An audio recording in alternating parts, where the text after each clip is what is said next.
The laboratory. In this we want to study, as you know, what are the effects on the skeletal muscle when we subject it to different types of stimuli, right? Because you know, what is the function of the skeletal muscle? Movement. What is the function of skeletal muscle? Movement. Many functions, isn't it? Most important being movement of the body. Most important. You cannot say most important, but one of the important functions is protection and locomotion and posture. Support body weight, posture. The way I am standing, the way you are sitting, it is all because of the effect of the skeletal muscles, right? When we talk about muscles, we know that there is cardiac muscle in the body, there is smooth muscle, there is skeletal muscle, correct? Now all these types of muscles, for their function, what do they need? What is the stimulus that they need? Impulses. This brings us to the question of stimuli. Action potential. Now stimuli can be of different types, isn't it? Experimentally, the stimuli can be of electrical type, it can be of chemical type, or it can be of mechanical type. Okay? Now electrical stimuli, you know, like you said, the action potential that is coming inside the body. Okay? Like for example, I am standing up. Now there must be something from the brain that is coming through the motor tracts, okay, through the motor neuron, and supplying those specific group of muscles which are supposed to contract and maintain the body position, the postural muscles. It will be difficult for you to see. You can see? Okay, alright. I don't have any problem. So, postural muscles, they have to contract, isn't it? For this they need the stimulus. The stimulus here is the action potential that is coming. Experimentally, we can call it as the electrical stimulus. When we take out a nerve muscle preparation in the laboratory, take out the sciatic nerve and the gastrocnemius muscle of the frog, for example, and fix it in the laboratory apparatus and give it a electrical stimulus. So we have electrical stimulus. Another type, like I have told you, is the chemical type of stimulus. We can stimulate it chemically also by applying certain chemicals. And then the third is the mechanical type of stimulus. Okay? Out of these three, the type that we use is the electrical stimulus. Why? Because of various reasons. Number one reason is it is very easy to control. It is very easy to control the electrical stimulus. If you want 0.5 millivolt, you can give. Settings are there in the electrical stimulus apparatus, isn't it? If you want 1 millivolt, if you want 1 volt, the equipment is there which is calibrated according to this. On the other hand, giving a chemical stimulus is a little bit difficult because it is difficult to exactly calculate the amount of stimulus that you want to give. Okay? So, these are the introductory points for the stimuli. Now, you know the histological structure of a muscle. You know a whole muscle, and when you look at it through a microscope, you will find that a whole muscle is made up of bundles of muscle fibers, isn't it? Myofibrils. These bundles are called as fascicles or muscle bundles, isn't it? Group of. When you take out one fascicle and look inside the fascicle, you will see many actual filaments, isn't it? Or myofibrils, you may call them as. Correct? The structure is arranged like that. Now, a nerve is coming and supplying these group of myofibrils, isn't it? A nerve is also made up of, if you remember the nerve structure, is also made up of multiple bundles and fascicles inside the nerve also. That means, like we had defined some time back in one of our classes, that a nerve is a collection of, is a bundling together of neurons, isn't it? It's a collection of neurons, and these neurons, they are bundled together into nerve bundles, and then the bundles are again coming together. You know, there is the endomysium, neurium in case of the nerve, the endoneurium, the perineurium and the epineurium. Similarly in the muscle also, endomysium, perimysium, etc., etc. All these coverings are there. What I am trying to explain to you is the connection between the myofibrils and the neurons. And these neurons we are going to call as the motor neurons, not sensory, because we are now concerned with the motor activity here. What is the motor activity? Contraction and relaxation of the muscle, correct? Not the sensory activity. So, number of myofibers or myofibrils or muscle fibers connected to one single motor neuron, not a nerve, is called as a motor unit. What is a motor unit? We are talking about the motor system. You know, motor and sensory. Sensory is responsible for taking information from the end organ to the center, right? The sensory system. Motor system is opposite. Motor system is supposed to act, is to have a reaction. For example, in case of the muscle, it will be a contraction, isn't it? So, what we are talking about here is the motor system, the motor control. Are you with me? Correct? So, this particular neuron, which is supplying a group of muscle fibers or myofibrils inside a muscle. Okay, are you getting my point? Inside a muscle is called as, this whole together is called as a motor unit. What's a motor unit?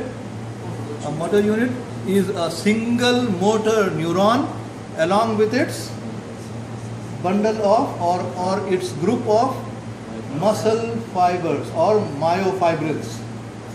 It can supply, experimentally also it has been found that one single motor neuron on an average can supply hundreds of muscle fibers. Okay? Now, have you understood about the motor unit? What is a motor unit? Single motor neuron. Yeah, the number of muscle fibers that is being supplied by one single motor neuron is this together, this structure together is called as a motor unit. Clear? Motor unit? Why do we want to know about the motor unit? Because we are going to study the function, isn't it? That means when you are talking about the action potential, when an action potential is coming through the motor nerve or through the neuron, through the motor neuron, what will it do? When the action potential comes, so the definition is, or the description is, when an appropriate or adequate stimulus, when an adequate stimulus comes through the motor neuron, all the muscle fibers in the motor unit will contract or none of them will contract. Okay? Do you know the all or none law? This is the all or none law. This is the all or none law. All means all, none means no one. Very simple. So why it is called as the all or none law? All or none law. Very simple and very famous in physiology. Yani in a motor unit, if the stimulus is adequate, all the muscles, suppose there are 5 muscle fibers, okay, in this motor unit. This is the motor neuron and these are the muscle fibers supplied by the motor neuron. If the stimulus that is coming, if it is adequate, okay, all of them will contract, and if the stimulus is not adequate, All of them will not. yeah, none of them will contract. Nothing will happen. That means, to explain it further, for example, if 1 volt stimulus is required to contract all of them, so 1 volt is coming, all of them will contract. So it's not like if you reduce it to 0.5 volt, 2 of them will contract and 3 will not contract. No. It's not like that. None of them. This is all or none law. Okay? It's not like that. If you reduce the strength of the stimulus, if you make the stimulus inadequate, okay? Inadequate, it's not like 1 muscle fiber will contract in the motor unit. No. So inside a motor unit, the all or none law says that, what does it say? When the stimulus is adequate, all of the muscle fibers will contract or none of them will contract if the stimulus is inadequate. Understood that? Okay. Now we have to put this information that we have learned to the contraction of the whole muscle. Okay, contraction of the whole muscle. Now inside one single muscle, so many hundreds and thousands of motor units will be there, correct? Isn't it? Because say for example, big muscles of the body, the quadriceps femoris or the hamstring or the gastrocnemius, right? Big muscles, isn't it? Another point that I would like to clarify here is fine control, fine movements. Now, it is very easy to understand if you have understood the concept of motor units. It is very easy to understand that if you want fine control of a muscle, there should be minimum number of muscle fibers supplied by one single motor neuron, isn't it? If one motor neuron is supplying one single muscle fiber, the control will be very good, isn't it? Because one motor neuron is controlling only one muscle fiber. So resultant action, that means if you want to have very fine movements, the less the number of muscle fibers supplied by a single motor neuron, better will be the control. Yes? Understood? That means if one motor neuron, if it is supplying 100 myofibrils, the control will not be so fine, isn't it? The movement will not be so fine. For example, laryngeal muscles of the larynx. On an average, if you see histologically, one motor neuron supplies only 2 muscle fibers, myofibers inside the laryngeal muscles. Why? Laryngeal movement is necessary for phonation, for talking, isn't it? Very fine control should be there. So laryngeal muscles, on an average, one motor neuron supplies about 2 myofibrils. Whereas the bigger muscles, if you go to the bigger muscles, the quadriceps or the gastrocnemius, you will find that one motor neuron supplies about 1,000 or 1,200 or more. I am not remembering the exact figure, but say on an average, 1,000 myofibrils are being supplied by one motor neuron. That means in this motor unit, in the bigger muscle, where you don't need fine control. Do you need fine control? No. You want this to contract and relax for pulling, for flexion and extension of the knee joint. Correct? So is it clear? Yes. About the introductory part, what is motor unit, how the stimulus comes, how the muscle is contracting and relaxing. And all these things are necessary because you know when a muscle is working, when the skeletal muscle is working, sometimes to do its function, it has to remain in a state of contraction continuously. Isn't it? Like for example, standing, the postural muscles, okay, the gluteus maximus, etc. These are the postural muscles and some muscles of the spine. They should be contracted. They should be continuously contracted to hold your posture. For example, when you are doing the gym, working out in the gym, you lift a weight. When you are lifting the weight, these muscles, they are in a state of contraction, aladul contraction, right? Or they contract and relax immediately. No. Do they relax immediately? No. If they relax immediately, what will happen? You won't be able to lift up the weight, correct? As soon as it contracts, it relaxes by its own, then the weight will fall down on the ground. You won't be able to do your routine work, correct? More you use the muscle, the less the myofiber, the less the myofibers. More you use the muscle, less the myofibers. I'm not talking about use. I was talking about fine control. Fine control of the muscle. Okay? Not about use. What about the larynx muscle, for example? What about it? It is controlled very finely. It is supposed to be controlled very finely. That is why one motor neuron supplies on an average only 2 myofibrils inside the laryngeal muscles, as compared to 1,000 myofibrils being connected to one motor neuron in the cortex of femoris, because we don't need fine control over there, fine movement. We don't need. Clear? Yes. Loudly. There is noise I cannot hear. يا شباب performance. All of them phenomena. Huh? All of them? What do you I want? confused now. You mentioned you want to explain from you. What is all or none law? All or none law applies to a motor unit. It applies to a motor unit. Okay, not the whole muscle.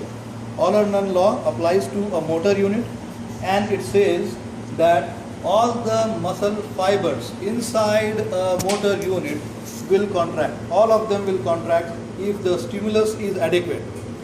And further, if the stimulus is inadequate, none of them will contract. This is the all or none law. If you give half the stimulus, instead of 1 volt to contract 5, if you give 0.5 volt, 2 will contract. It's not like that. No one will contract. That is called as the all or none law. Let us start our lab. that was just basics, which if you don't understand, if they are not clear to you, what we are doing here, that will not be clear. Okay?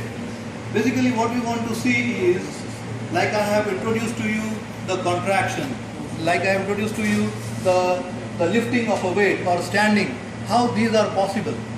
Okay? We want to see that by taking out the muscle and see, for example, first of all, we will give one single electrical stimulus to the muscle and see what happens to the muscle, and study the phases of muscle contraction. Okay? Then we want to give 2 successive stimulus. First only one stimulus, then 2 successive stimulus. Okay? Then we want to give rapid stimulation and also increase the frequency of stimulation and see what happens to the muscle. So I have a software here which we will see how it is actually performed using the animation software that I have. But I also have this PowerPoint for you to study about the OSPI examination, because if I keep only the software, you will be after me, after my neck. So I have to have this OSPI thing also for the OSPI. So describe the simple muscle twitch. What is the simple muscle twitch? When we give only one single stimulus, the effect that we get is called as a simple muscle twitch. We will read about that. Explain the effect of successive stimuli. Then discuss muscle fatigue, how it fatigues, what is tetanus, okay, what is fatigue. Then identify trepe or staircase phenomena. And finally, just I would like to introduce you to isotonic and isometric contraction of the muscle. All these I have told you already about the stimulus and the adequacy of a stimulus and inadequacy of a stimulus. Now, to further talk about the stimuli that is being applied, like I have told you, for example, you have taken out a muscle and you give it a stimulus of say 0.5 millivolt. You see that nothing happens, no contraction. Why? Because of the all or none phenomena, like I have told you, right? Then you increase the stimulus to 1 millivolt, for example. You see that the muscle it contracts and relaxes. Okay? This 0.5 millivolt is called as the sub-threshold stimulus. Sub-threshold. And 1 millivolt is called as the threshold stimulus. Threshold means what? The beginning of something. Isn't it? What is the meaning of the word threshold? Threshold means the beginning of something. From that point onwards, that thing is beginning. Like we have a threshold to the house also. The door of the house and the entrance to the house. That is called the threshold. Isn't it? Threshold means basically, the English word threshold means the beginning point. Okay? Point of initiation. So, in this case, where we gave 1 volt stimulus, that causes contraction of a muscle. That is the threshold stimulus. If we give 0.8 or 0.5, it is not causing contraction. So this is called as sub-threshold. Sub means below. Okay? So 2 terms clear? Yes. Sub-threshold and threshold. Now, if we keep on increasing the millivolt or the voltage from 1 to 1.5, what happens? From 1.5 to 2, what happens? Okay? So, no, this is not supra. This is all within or above the threshold stimulus, right? And there comes a time when all the motor units in the whole muscle will contract, and that is called as the maximal stimulus. Okay? So at threshold stimulus you will find the muscle contracting. Okay? But like I have told you, the all or none phenomena does not apply to the whole muscle. It applies to the motor units.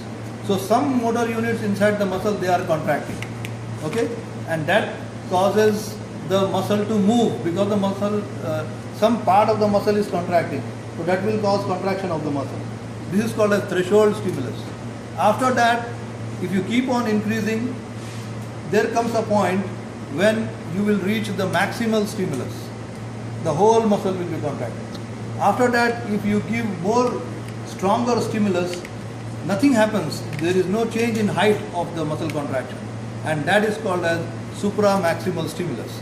This we will see again in types of pictures that we have over here. Coming back to the simple muscle twitch.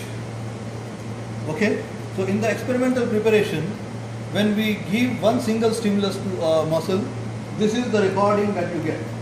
Okay, and the recording, as you can see, this is the baseline, and this is the point of stimulus here. Stimulus is applied, right? You see, when the stimulus is applied, the muscle doesn't immediately go into contraction. Even after the stimulus is given, there is a straight line here. Correct? After that, the muscle goes into contraction. This is contraction. And there is a height of contraction, and then the muscle relaxes and comes back to baseline. Okay? So, application of stimulus, beginning of contraction, contraction phase, relaxation phase, and coming back to the baseline. Now this figure we can divide into 3 phases or 3 parts or 3 periods, isn't it? This point of application of stimulus and beginning of contraction is something called as the lag phase. Lag phase. Lag phase is also called as latent period. What is it also called as? Latent period. Why? Why? Lag means what? Lag. So lagging behind. And you want something to be done, you tell someone to do something, and he does it after say 1 minute. So this time is lag time, right? For example, right now you ask me a question and I just keep quiet and begin the answer after 5 seconds. Right? So this is my response time to your question. The 5-second gap between your answer and my question is called as the lag period or the latent period. There is a period of latency when nothing is happening.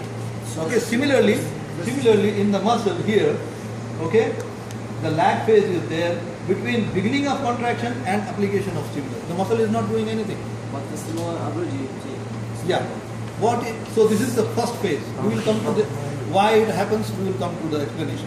So phase number 1, lag phase. Phase number 2, phase of contraction. Phase number 3, phase of relaxation. Okay? How many phases of simple muscle twitch? 3 phases. Let's go on. Lag phase or latent period. Why does it occur? Why the muscle takes a little bit of time? You know, first of all, there is inertia. First of all, there is inertia. You know inertia? What do you mean by inertia? You know about Newton's laws of motion? Newton. Sir Isaac Newton. Newton's laws, isn't it? So there is something called as inertia. What is inertia, by the way? Every object should move in a straight way. Yes, a body will try to maintain its state of being stationary or motion unless and until acted upon by an external force. Yes. That is the law, isn't it? That is the law. So what do you mean by inertia basically? Inertia means try to maintain its position. For example, a ball. If you keep a ball here and just leave it like that, it will stay in its position. So it is maintaining its state of inertia unless and until acted upon by an external force. External force, you push it. Okay. So initially you see that the power required to move something stationary is more. More power is needed to move it. Yes. From zero to movement, right? But once it comes into motion, you don't need so much power. I can explain to you by giving the example of a car, a vehicle. The first gear is the strongest gear. Why? Because you need more power to move the weight of the vehicle. The vehicle is stationary. It is not in motion. To bring it in motion, try to start your car in motion by putting it in fifth gear. Have you tried that? You must have tried that. I have tried that. Yes. Yeah, just to see, can I, using the clutch and the accelerator, can I make it go? You can, but how difficult it is? It's very difficult. That is why the first gear is very, very powerful. I mean, Alatur, it will be coming into motion. Why? Because of inertia. Because of inertia, the weight, the car doesn't want to move. But once you bring it into motion, then it is very easy. Put it in sixth gear and it will go 200. Right? Isn't it? That is inertia. So the same inertia is there in the muscle also. The muscle is at state of rest. It doesn't want to move. Right? So first reason for lag period or latent period is inertia of the muscle. Second reason, it is the time needed for the sodium and calcium ions to be released inside the cell. You know, there is whole chemical process. You know, the vesicles have to move, acetylcholine has to move, things. Isn't it? So the second reason is the time needed for sodium and calcium ions to be released inside the cell before the twitch can start. Okay? Is it clear? Yeah. Two reasons for latent period. Two reasons for lag period. Now there is another period called as the refractory period. Now what do you mean by refractory? The word refractory basically means that period of muscle contraction during which if you give another electrical stimulus. Okay? Let me go back to the previous slide. Now this is the lag period. Okay? Lag period. And from here to here, about, say for example, I am telling you roughly, is also called as the period of refractoriness. Refractory period. Now refractory period means refractory period is occurring during contraction which is initiated because of application of a stimulus. You give one stimulus, the muscle is going into contraction. It is gone into latent period and soon contraction will begin. If you give a second stimulus very early to the first stimulus, then the first stimulus is given and immediately you give a second stimulus. So the second stimulus, you give first stimulus here and you give the second stimulus here, for example. Okay? Not here, after relaxation, not here. If you give the second stimulus very rapidly and the second stimulus is falling in this period, nothing will happen. Actually, like you know, when you give a stimulus to the muscle, it causes a contraction. When you give two stimuli to the muscle, it should cause two contractions, isn't it? That is what logic says. It should cause two contractions. But if you give the second stimulus very quickly, in fact, if you give one stimulus here and if you give second stimulus here, you will have two contractions. You will have two contractions. But if you make the second stimulus very rapidly, okay, immediately after the first stimulus here, the second stimulus falls in the latent period. In the latent period or in the beginning parts of contraction, phase, there is a time period which is called as the period of refractoriness, refractory period, okay, in which no change will occur in the muscle contraction. No change. No change.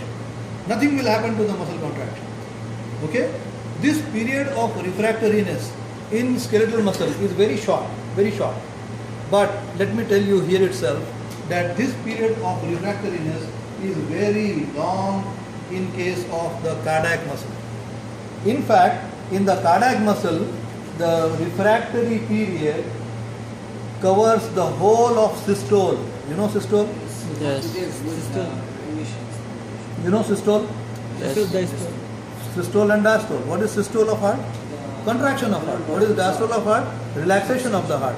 Okay? So the heart is contracting and relaxing. Systole and diastole. The whole of systole is refractory in case of the heart.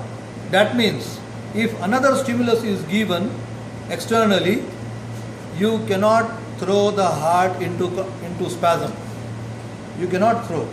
Can you put the skeletal muscle into spasm?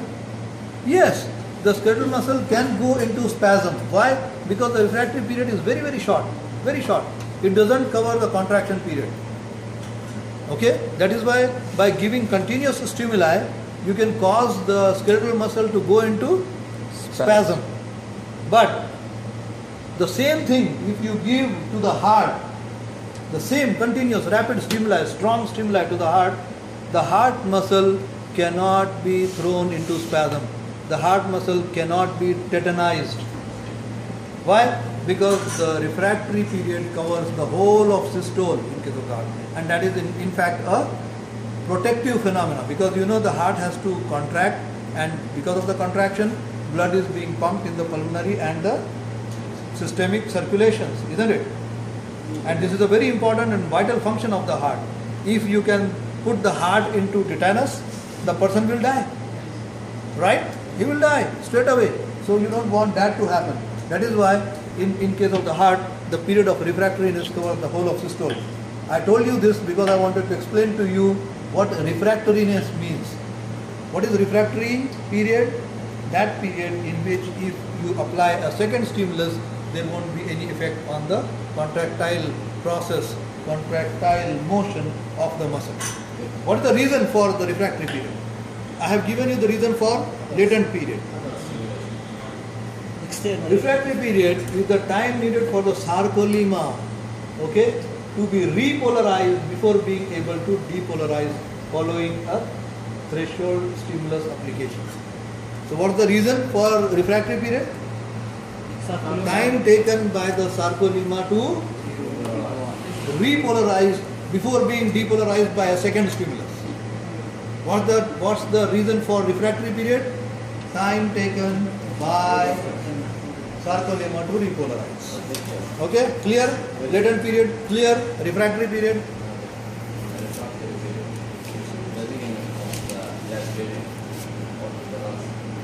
Yeah, it begins from the lag period and goes up to beginning of the contraction phase.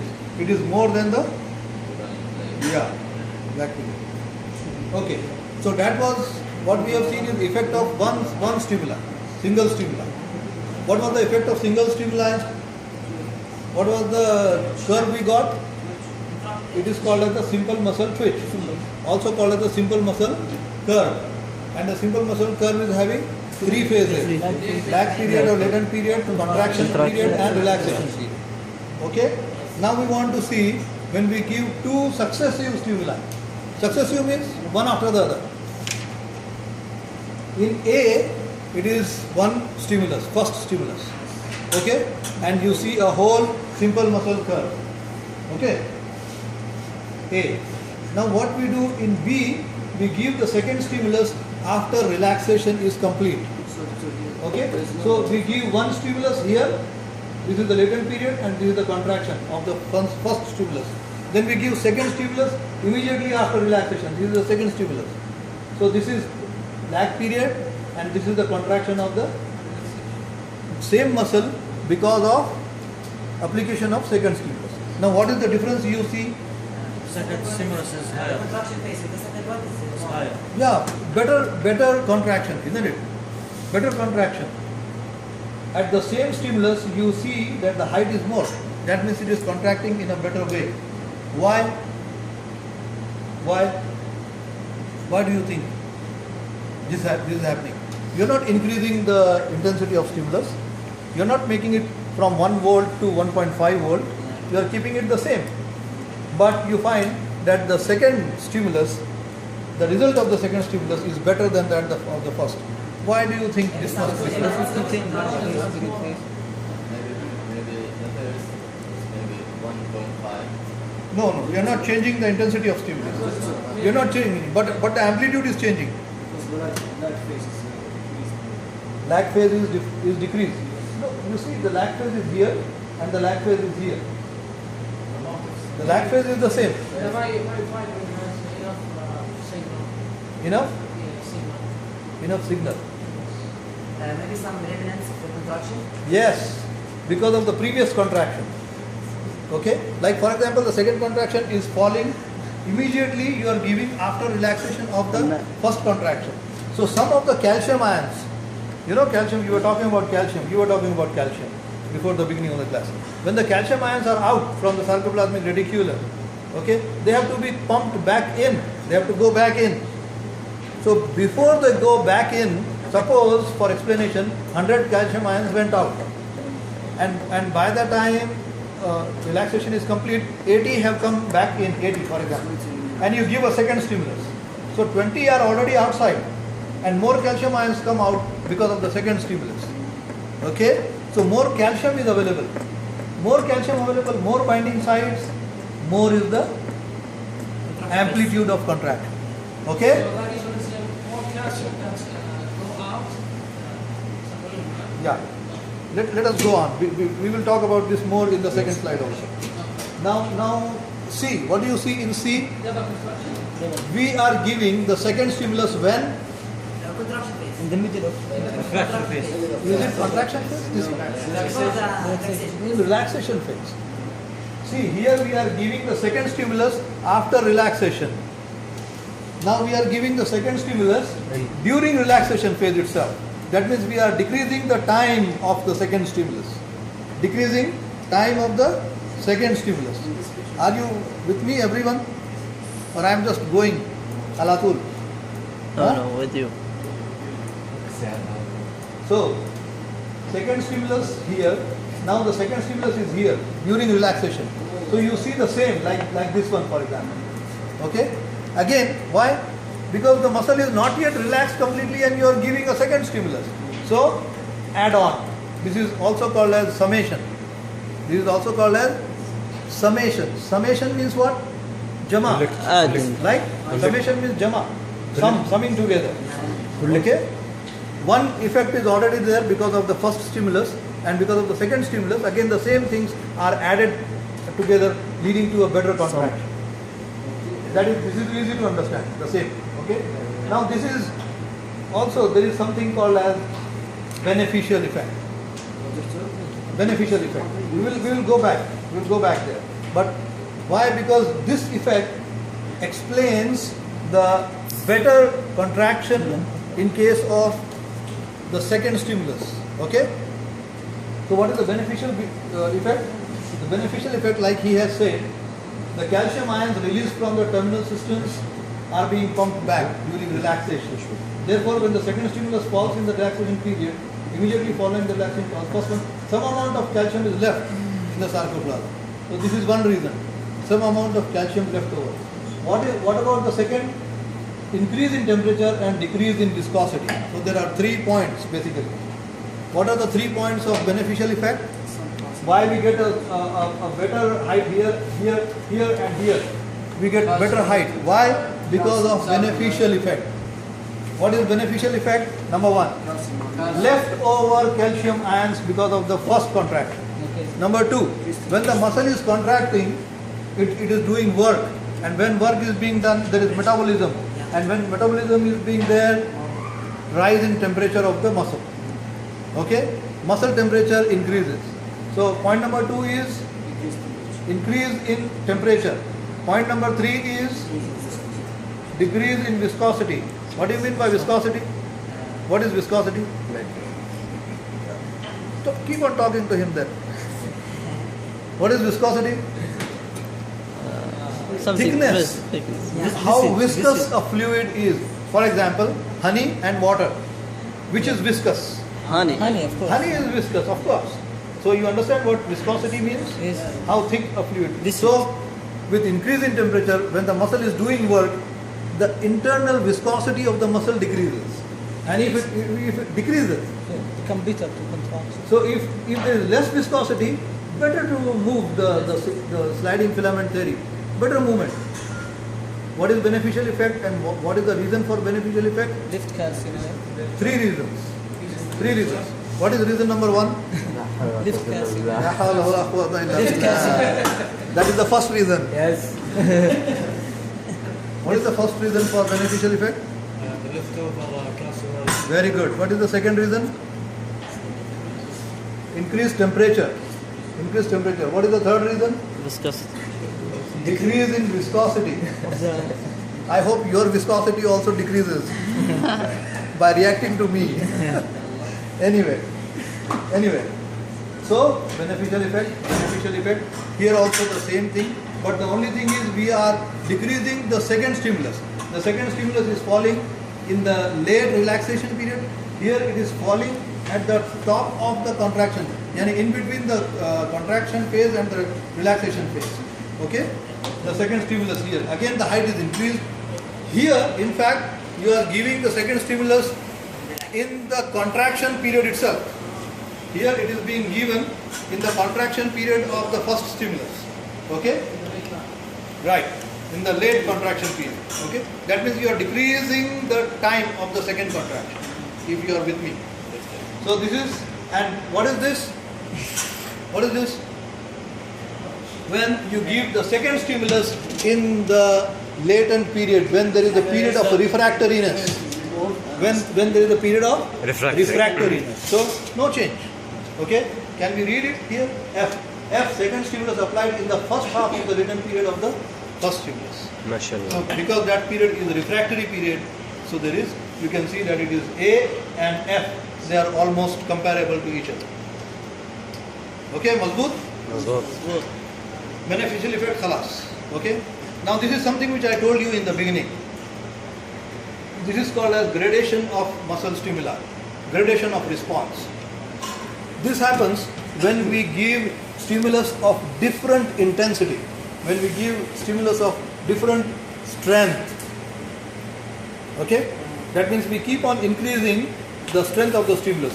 We give, you can understand from here, we give 0.3 volt stimulus. Nothing happens. These are all stimuli, okay? These are all muscle contractions, not stimuli. These are all muscle contractions. And that muscle contraction was taken on a moving drum. So the lever trace was like this. But if you keep the drum stationary, the lever will just make one line. Okay? The muscle contraction. So these are muscle contractions. You see that at 0.3 strength stimulus, there is no reaction. What is this? Subthreshold stimulus. Yes. Correct? Yes. Subthreshold stimulus. Are the motor units no reaction? Like I told you, all or none law inside a motor unit. None of the myofibrils inside the motor unit are contracted. Now what is happening at 0.5? This is the threshold stimulus. You see that the muscle contracts at 0.5. Then if you follow me closely, what is happening? You increase the strength further. You increase the electrical strength further. Make it 1 volt. If it is 1 volt, you see what is the difference between 0.5 and 1? More than. More contraction. More contraction. Now what is the reason for this?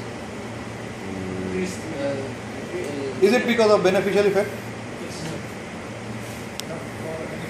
Shall I repeat my question? Shall I repeat my question here?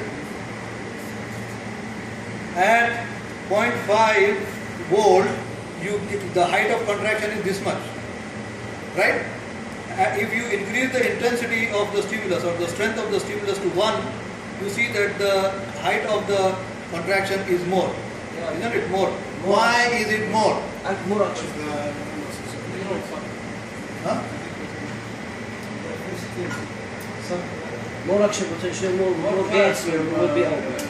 Release from surface. Yeah, more gates will be open. Increase these stimulus. Increase stimulus. Increase? These stimulus. 0.5 more. Yes, we are increasing the strength of the stimulus. Yes. Why it is increasing the height of contraction? That is my question. If we increase the strength of stimulus, it is written there. From 0.5 to 1, we are increasing the strength of stimulus. Why is there a corresponding increase in the height of contraction? To clear your point, look here. 3, look at the height. 3.5, look at the height. 5, look at the height. Now, what do you say? You were saying because we are increasing the stimulus, the height of contraction is increasing. Here, the height of contraction is not increasing. We are going from 3 to 5, but the height of contraction remains the same. So, what is the explanation? Because you will reach to the 3, you cannot some stimulus more. The maximum Strength of stimulus? less. We are increasing the strength of stimulus. Where? Where? Here? Here or here? Yes. Yeah. That is the answer. What is the answer? The answer is, this is called as, What about slow? don't discuss. Don't start explaining to me. Listen to me. What about The phenomena is called as recruitment. What is it called as? It is called as recruitment. What do you mean by recruitment? Means hiring someone. Hire. Recruit means include somebody, more people. Right? Recruit more people, include more people, hire more people. Isn't it? So, the phenomena is called as recruitment. And here, the introductory part that I gave you, the basic knowledge about motor units. Now you can understand that here. This is maybe beneficial effect to some extent, but this is not because of beneficial effect, because we are increasing the stimulus strength. If the height of contraction is better without increase in strength of stimulus, that is beneficial effect. There, the height of contraction is better because of the beneficial effect. Strength of stimulus is not being increased. But here, we are increasing the strength of stimulus. Okay? The stimulus that is being given, that strength is being increased. Here, beneficial effect is not so much as more number of motor units. At 0.5, for example, 50 motor units were being stimulated. At 100 motor units are being stimulated. More motor units, more is the contraction. Mazboot? Similarly, if we keep on increasing 1.5, more height, 2, 3, 2, 2.5, 3. Up to 3, you see that as you keep on increasing the strength of stimulus, the height of contraction is increasing up to 3. What happens at 3.5? There is no change. So, this is subthreshold stimulus, this is threshold stimulus, this is maximal stimulus. What is maximal stimulus? Maximal stimulus is that stimulus which causes all the motor units in a muscle to contract. Okay? All motor units in a muscle are contracting. That stimulus is called as a maximal stimulus. That means if you increase the strength of stimulus further, if you increase from 3 to 3.5, will the height of contraction increase? No, because there are no more motor units available. The whole